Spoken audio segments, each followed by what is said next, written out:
How to make it work. So one of the best things you can do, as always, is have a compliant partner, a good bad guy, an uke, and they can feed you. So the goal of the person escaping back control, I'd like you to sit right in front of me on your butt.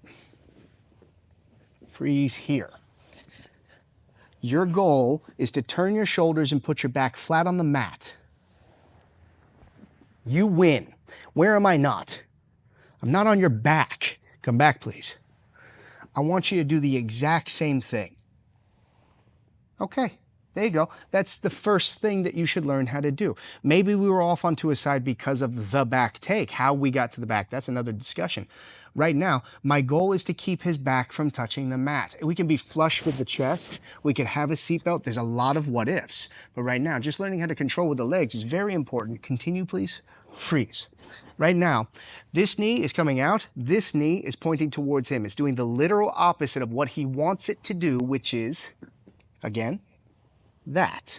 I don't want my left knee going in that direction. I want to do the literal opposite. So learn how to feel more than do with your partner. So when he does that again, I'm not letting him. Other side, I'm not letting him. If I had a seatbelt on him, I know what side he wants to escape to because I've been going to classes and I have a good instructor. Right now, he wants to put his back on the mat and I know what side he wants, okay? That's gonna give me submissions.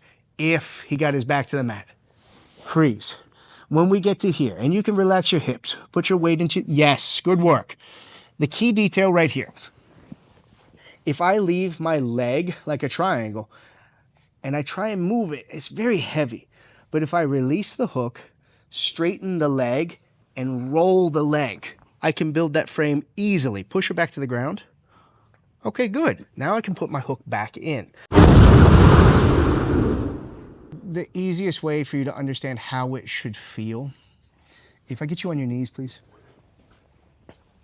And I put 2 hands on the hip bones and get up on your tippy toes. Freeze here. I can't just turn towards you, but if I put my foot outside of my hip and I gently push my butt to the ground, that's how it should feel. Time. I want you to sit your butt right there, turn your back. I want you to put your back on the mat. Push really hard from your right foot to put your back on the mat.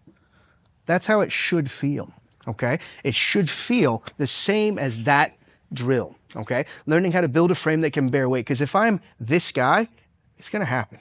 But if I'm this guy, it's not happening, okay? So make sure your foot is outside of the hip line. Now, another thing to talk about, one more time, please.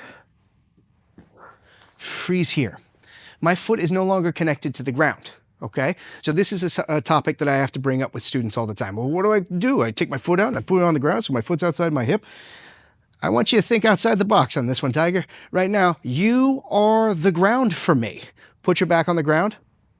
I'm connected to him and he's connected to the ground. So his left ass cheek is technically the ground. I'm pushing into, there it is. My foot touched the ground regardless. Does that make sense to you? So that's an important aspect to start to feel more than do, is putting the foot outside the hip and let your partner put as much weight on it as possible. Push. As much weight on it as possible. Freeze.